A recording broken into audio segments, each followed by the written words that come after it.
plus j'ai rencontré de gens, et plus j'ai voyagé dans le monde, et plus je trouve maintenant que le combat universel, c'est surtout, et ça rejoint la laïcité, mais c'est surtout la liberté de conscience.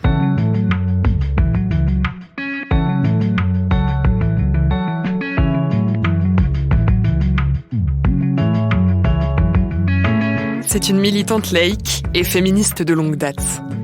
Marlène Schiappa dénonce depuis des années tous ceux qui maintiennent une oppression sur les femmes, au nom d'idéologie ou de traditions religieuses. Ancienne secrétaire d'État chargée de l'égalité entre les femmes et les hommes, elle est aujourd'hui ministre déléguée en charge de la citoyenneté. À ce titre, elle porte aussi le projet de loi sur la laïcité. Si Marlène Schiappa défend le droit de chacun d'avoir une religion, elle brandit surtout en étendard la liberté de conscience pour toutes et tous. Gauthier Vaillant, journaliste à La Croix, a rencontré la ministre dans son bureau, place Beauvau, pour parler de sa conception de la laïcité. C'était quelques jours avant l'attentat qui a visé le professeur Samuel Paty à Conflans-Sainte-Honorine, mais cet entretien reste plus actuel que jamais. Dans ce podcast, des personnalités de tous horizons nous éclairent sur les relations entre la politique et les religions à partir de leur expérience sur le terrain. Vous écoutez la 2e saison de Place des religions.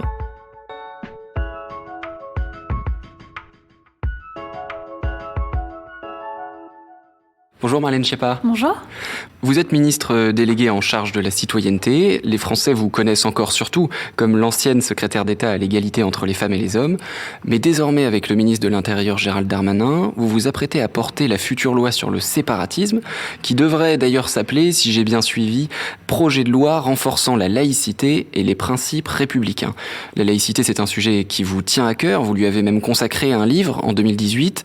Mais c'est aussi un sujet qui a le don d'enflammer le débat public et de diviser la société française. Marlène Schiappa, quel sentiment vous habite à l'heure de porter une loi aussi sensible ? Moi, ma conviction sur la question de la laïcité, et c'est une conviction que j'ai depuis très longtemps, c'est que la laïcité, ça n'est pas quelque chose qui clive ou qui divise. Je crois qu'au contraire, la laïcité, c'est le ciment de la citoyenneté et que le principe de laïcité a vocation à vraiment réunir. C'est le sens de ce qu'on voulait dire avec Jérémy Pelletier dans notre livre qui s'appelait Laïcité, point.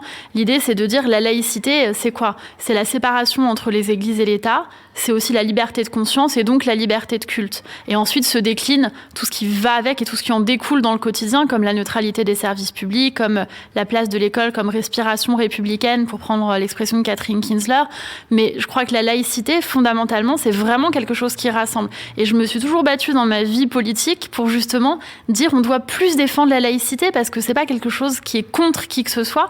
C'est vraiment un grand principe et un principe qui nous permet de tous partager un même espace de vie. Pourquoi, jusqu'à maintenant, on a l'impression qu'on n'y arrive pas à avoir ce débat, cette discussion apaisée sur la laïcité ?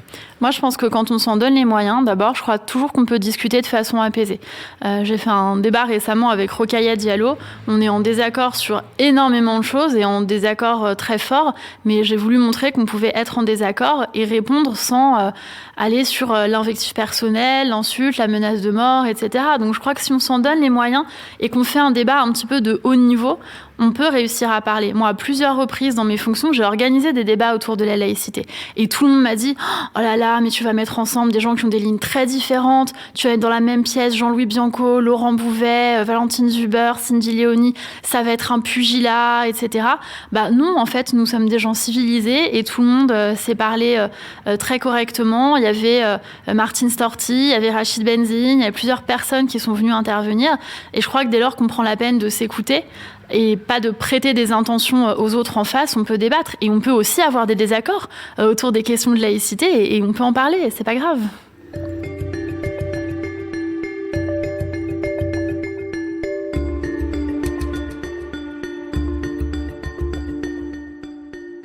Vous-même, à l'origine, vous êtes une militante féministe, aussi une militante laïque, je crois que vous vous décrivez comme ça dans un de vos livres. Aujourd'hui, vous êtes ministre, donc vous avez la responsabilité de porter une loi au nom de la République, de parler à tous les Français, justement de mettre comme ça des gens autour de la table, comme vous venez de le décrire. Comment est-ce qu'on passe de l'un à l'autre, du militantisme aux responsabilités politiques ? Je crois que ça va avec, en fait, parce que là aussi, il y a beaucoup de confusion. Quand on dit aux gens, un tel, il est un militant laïque ou un militant de la laïcité, on a l'impression qu'on est des odieux anticléricaux, antireligieux, etc. C'est pas ça. Ce que je disais tout à l'heure, la laïcité, pour moi, c'est un principe qui vaut sur la liberté de conscience. Et dans la liberté de conscience, il y a le droit d'avoir une religion et de la pratiquer paisiblement. Elle est garantie d'ailleurs par la Déclaration des droits de l'homme, par différentes lois, etc. Et donc pour moi, la laïcité, c'est vraiment faire en sorte que l'État soit chez lui et les églises soient chez elles, très simplement. Et ça n'est pas l'interdiction de quelques pratiques religieuses que ce soit. Donc tout le monde peut se parler. Et la règle, simplement pour moi, c'est qu'en France, il n'y a qu'une communauté, c'est la communauté nationale. Et donc on ne parle pas aux gens en tant que représentants d'une religion. Je ne crois pas que la laïcité, ce soit la plurireligiosité, mais l'idée n'est pas non plus de dire aux gens qu'ils doivent cesser leurs croyances, absolument pas. Je pense que ce serait très antagoniste, en fait, avec le principe même de séparation des églises et de l'État. C'est l'article 2 de la loi de 1905. L'État ne reconnaît, ne salarie, ne subventionne aucun culte. On ne reconnaît pas les cultes dont on n'a pas à avoir de débat théologique quand on représente la République. Puisque j'évoque votre passé militant, je voudrais vous faire écouter quelque chose. C'est un petit extrait de vous-même qui date de décembre 2016, donc on est avant 2017. Je sais ce que vous allez me faire écouter. Avant En Marche, avant votre engagement aux côtés d'Emmanuel Macron.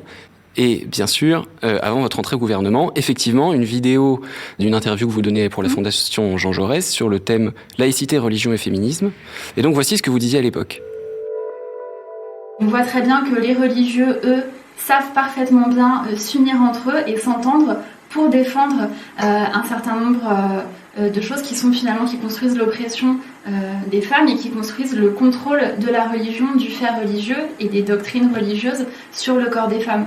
On le voit sur tout un tas de sujets, par exemple sur la question de l'IVG, on oppose au droit à l'IVG des femmes le pseudo-droit à la vie, et on voit que les religieux, de toutes les religions monothéistes connues en France, se mettent d'accord et s'unissent sous un pseudo-vivre ensemble, bienveillant, etc., s'unissent ensemble les uns les autres pour contrer les droits des femmes et pour avoir de l'influence dans le débat public sur le modèle de ce qui se fait depuis des siècles avec la doctrine sociale de l'Église. Voilà, comment vous regardez aujourd'hui ces propos, c'est du brutal quand même, non ? Je sais pas si c'est du brutal. Moi, j'observe qu'il y a des propos qu'on tient comme militants et puis des choses qu'on fait en tant que responsable politique. C'est comme quand Éric Dupond-Moretti tient des propos sur la magistrature en tant qu'avocat et puis ensuite s'engage dans un gouvernement. Maintenant, sur le fond, j'observe qu'il y a des questions qui peuvent se poser. Et notamment, je crois on est en train de parler, si je peux tout dévoiler aux gens qui nous écoutent, quand vous arriviez, je vous montrais cette très belle une du Parisien Week-end qui a un dialogue entre Kaïna Baloul et Delphine Orviller. On a une femme imam, une femme rabbin. Et je crois que la question de la place des femmes dans les religions, elle est centrale. D'ailleurs, il y a une femme qui, elle, est beaucoup plus qualifiée que moi pour parler de ce sujet, qui s'appelle Anne Soupa, qui avait créé tout un mouvement pour la place des femmes dans l'Église, et qui est allée déposer des candidatures en disant qu'elle voulait prendre la suite du cardinal Barbarin, et qu'elle postulait, avec beaucoup de guillemets, parce que voilà, je sais qu'on ne peut pas vraiment postuler, mais en tout cas, c'est ce qu'elle disait, et qu'elle militait pour la place des femmes dans l'Église. Et je crois qu'effectivement, il est important que toutes les femmes puissent trouver leur place. Et celles qui en parlent le mieux, ce sont les femmes qui ont des responsabilités dans les grandes religions, comme le fait Delphine Orviller, comme le fait Anne Soupa et comme le font beaucoup d'autres. C'est vrai que c'est une question fondamentale et effectivement, aujourd'hui, il y a beaucoup de gens qui considèrent que les religions et leurs enseignements traditionnels, leur vision anthropologique sont quelque part des ennemis des droits des femmes et de l'égalité entre les femmes et les hommes. Est-ce qu'aujourd'hui, c'est votre point de vue ? Moi, je dirais que là, je ne vous parle pas en tant que Marlène Schiappa, je vous parle en tant que membre du gouvernement. Et donc, je ne crois pas, comme je vous disais tout à l'heure, vraiment, c'est très sincère de ma part, je ne pense vraiment pas que le gouvernement soit là pour porter un discours anti-religion, ni même pour avoir une appréciation sur telle ou telle religion. Il ne m'appartient pas de dire ça, c'est la bonne version de la religion ou ça, ce serait la mauvaise. J'observe que c'est difficile de défendre les droits des femmes partout et que y compris au sein des religions, il y a des débats sur ce que doivent faire ou ne pas faire les femmes. Cette femme qui est imam, elle explique justement dans cet entretien qu'elle découvre que certains religieux un peu radicaux ou un peu à l'ancienne, si vous me passez cette expression, lui disent qu'elle est obligée de porter le voile avant de s'exprimer sur la religion. Et elle dit en rigolant, je savais pas qu'il y avait un 6e pilier dans l'islam. Delphine Orviller, elle dit la même chose. Elle dit qu'elle a pu être une femme rabbin parce qu'elle est allée aux États-Unis et qu'en France, ça aurait été impossible. C'est elle qui le dit, encore une fois. Moi, je me permettrai pas de porter un jugement. Je connais pas aussi bien qu'elle le fonctionnement de leur religion. Donc oui, j'observe qu'il y a une difficulté particulière pour les femmes et j'observe qu'effectivement, régulièrement, quand certains leaders religieux prennent la parole dans l'espace public, souvent, il y a des sujets sur lesquels ils tombent d'accord et je me permets de dire très respectueusement que ces sujets concernent souvent les questions d'IVG, de PMA, de contraception, du comportement des femmes, etc. Donc je crois oui qu'il y a un sujet autour de la place des femmes, mais ça ne veut pas dire que je veuille interdire quelque religion que ce soit. Et au contraire, moi, je me bats pour que chacun puisse avoir la croyance qu'il veut avoir et que chacun puisse exprimer ses croyances très librement.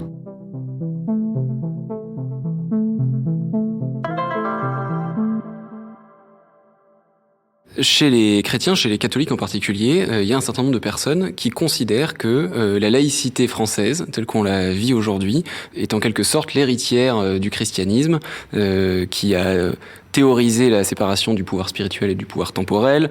Vous connaissez sûrement cette parole de Jésus dans l'Évangile, il faut rendre à César ce qui est à César et à Dieu ce qui est à Dieu. Qu'est-ce que vous pensez de ça ? Pourquoi pas ?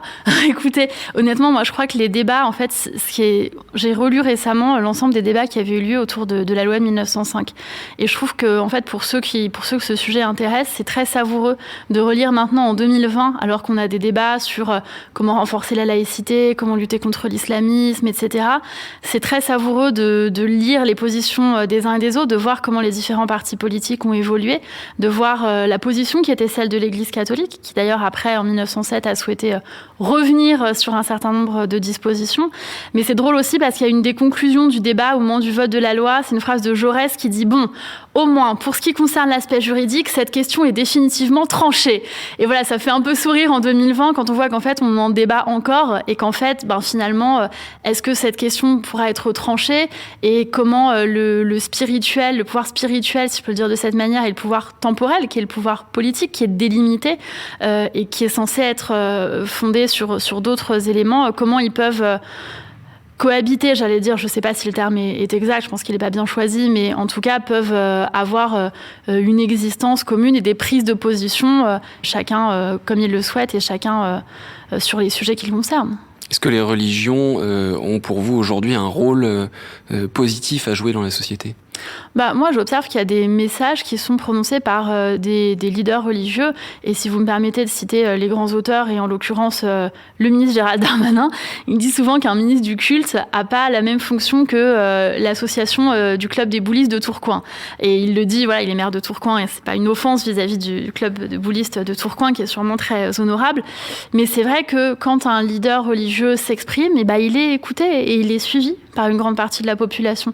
Donc moi, je crois que quand on entend des beaux messages de fraternité de la part du pape François, quand on entend l'imam de Bordeaux dire au moment du procès de Charlie Hebdo, je vous implore de ne pas tomber dans la violence et de ne pas tomber dans la vengeance, et je vous demande d'être calme, d'être dans la paix, etc. Honnêtement, je n'ai pas, encore une fois, à avoir d'avis en tant que membre du gouvernement sur ces prises de parole-là, mais d'abord, je les trouve plutôt courageuses, et je trouve que plutôt tout ce qui amène à aller vers le respect de l'autre, vers la paix, vers la prise en considération de l'autre comme être humain, dans une période où on est dans une époque de haine généralisée qui s'exprime partout, des débats politiques aux réseaux sociaux, oui, je pense que c'est plutôt positif, oui.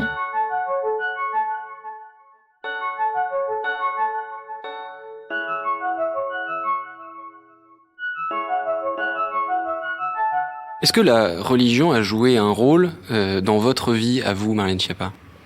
Oui, un rôle très important, mais je ne suis pas en psychanalyse, donc on ne va pas rentrer dans les détails. Mais oui, comme tout le monde, je pense qu'on a tous un rapport particulier et probablement tous singulier vis-à-vis des religions. Donc moi, je suis d'une famille qui vient du Sud.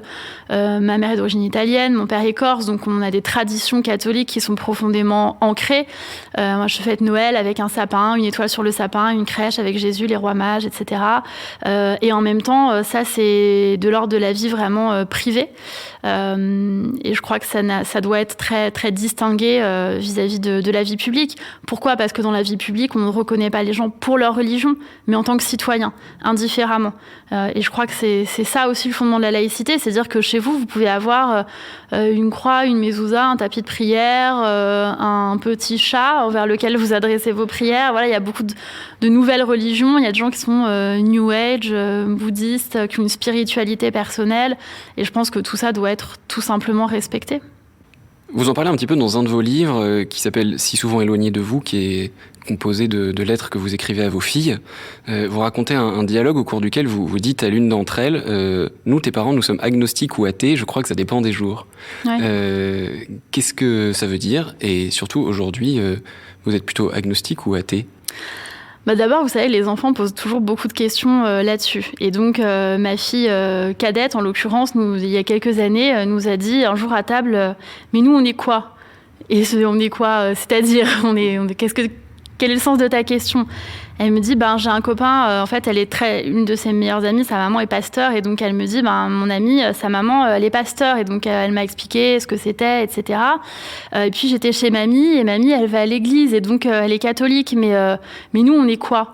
Et donc j'ai essayé de lui expliquer, et on essayait d'être vraiment dans l'écoute et dans le respect, en lui expliquant qu'on est des familles toutes nos familles sont catholiques, à l'origine, mais que ni son père ni moi ne sommes ni pratiquants ni croyants, et que effectivement on essaye d'être fondé sur la raison, la science, etc. Et en même temps, on est très imprégné de beaucoup de traditions qui viennent du catholicisme. Et puis on a aussi nos propres superstitions, nos propres croyances. Et puis il y a aussi des moments où on prie en fait. Vous savez, pardon, je vais dire un gros mot, mais il y a un rappeur qui avait fait une chanson il y a quelques années qui s'appelait « Je prie Dieu quand je suis dans la merde ». Il le sait, donc il me laisse dedans. Et je crois qu'on est beaucoup de gens à être rationnellement athées ou agnostiques. Mais moi, quand je prends l'avion, je récite un « Je vous salue Marie », je fais un signe de croix. Et c'est peut-être plus une superstition qu'autre chose, mais en tout cas, ça me permet de me raccrocher à quelque chose. Voilà, on a chacun nos croyances, voilà.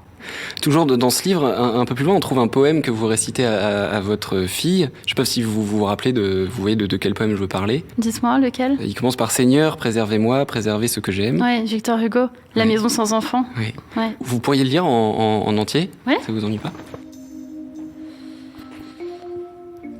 Seigneur, préservez-moi, préservez ce que j'aime, frères, parents, amis et mes ennemis même, dans le mal triomphant, de voir jamais, Seigneur, l'été sans fleurs vermeilles, la cage sans oiseaux, la ruche sans abeilles, la maison sans enfants. C'est très beau, mais c'est une prière, ça, effectivement, Marlène Schiappa. C'est pas interdit, les prières, je crois. Non.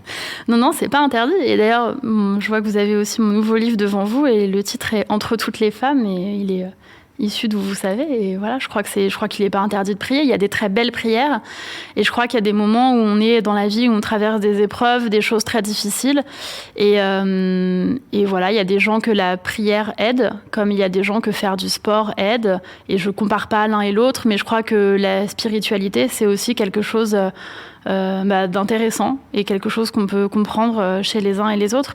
Et là, en l'occurrence, ce qui me touche beaucoup dans ce texte, c'est que pour moi, le fait d'avoir des enfants est quelque chose de très important, c'est quelque chose de très personnel. Je l'impose pas évidemment à qui que ce soit, et je respecte bien sûr les gens qui font le choix de ne pas avoir d'enfants, mais pour moi, et peut-être eu égard à mes origines, à ma famille, etc., c'est très important d'avoir des enfants.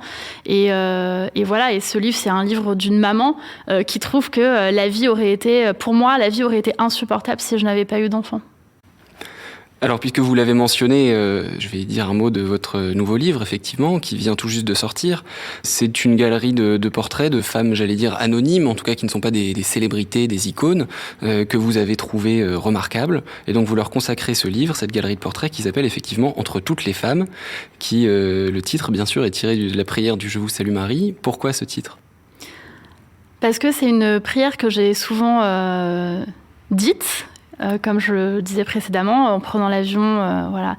Pas uniquement, je trouve que c'est un des textes les plus connus, les plus répétés. Et j'ai toujours trouvé que c'était très beau. Et là, je vous dis d'un simple point de vue d'une personne laïque, athée, tout ce qu'on veut. Mais voilà, je trouve ces quelques phrases très belles.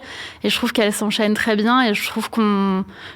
voilà, en tant que féministe aussi. C'est ce que j'allais vous demander. C'est un texte féministe, c'est une prière qui peut être... Je sais pas si c'est féministe, mais en tout cas, je trouve que cette expression « entre toutes les femmes », elle est très belle. Et je pense qu'elle peut avoir beaucoup de sens. C'est à la fois dans le « Je vous salue Marie », c'est « Vous êtes bénie entre toutes les femmes », donc vous êtes particulière entre toutes les femmes, vous êtes celle qui est bénie parmi toutes les femmes, mais entre toutes les femmes, je trouve que c'est aussi une phrase de sororité et qui peut parler aussi de ce lien qui existe entre toutes les femmes.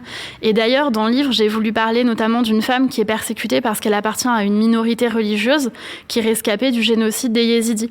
Parce que vous m'interrogiez, vous me faisiez écouter tout à l'heure une vidéo qui date de 2016, et en fait, dans mon cheminement personnel de réflexion sur ces questions de la laïcité, de la religion, etc., plus j'ai rencontré de gens et plus j'ai voyagé dans le monde et plus je trouve maintenant que le combat universel, c'est surtout, et ça rejoint la laïcité, mais c'est surtout la liberté de conscience. Parce qu'en fait, j'observe que le droit de ne pas croire est très important, et le droit, quand on veut pouvoir ne plus avoir de religion, sortir d'une religion, s'émanciper de dogmes religieux, comme je le disais en 2016, je crois toujours profondément que c'est très important, mais je crois que la liberté aussi d'exercer une religion, même quand ça n'est pas la religion majoritaire du pays, je crois que c'est aussi quelque chose de fondamental. Et j'observe que dans beaucoup d'endroits du monde, les gens qui sont persécutés sont soit des gens qui ont refusé de pratiquer la religion officielle du pays, ou l'interprétation officielle qui était faite de cette religion. Mais il y a aussi des gens qui sont persécutés parce qu'ils appartiennent à des minorités religieuses. Et les Yézidis, en l'occurrence, sont simplement un groupe de gens qui sont pas extrêmement nombreux, qui ont une croyance, qui font pas de prosélytisme, parce qu'on peut pas devenir Yézidi. On est Yézidi ou on n'est pas Yézidi. Et parce qu'ils adulaient une figure de cette religion qui est représentée par un pan, ils ont été persécutés par Daesh. Il y a eu un génocide des Yézidis. Et cette femme, Nadia Mourad, elle a été kidnappée et réduite à l'esclavage sexuel par Daesh. Tout simplement parce qu'elle et sa famille appartenaient à cette minorité religieuse des Yézidis. Donc j'ai voulu dire aussi dans ce livre plusieurs messages, mais sur le portrait de Nadia Mourad, ce que j'ai voulu dire dans Entre toutes les femmes, c'est aussi que la liberté de conscience, c'est-à-dire vraiment la liberté de déterminer si on veut croire à une religion, la pratiquer, ne pas la croire, quelle que soit la religion, c'est aussi quelque chose de fondamental.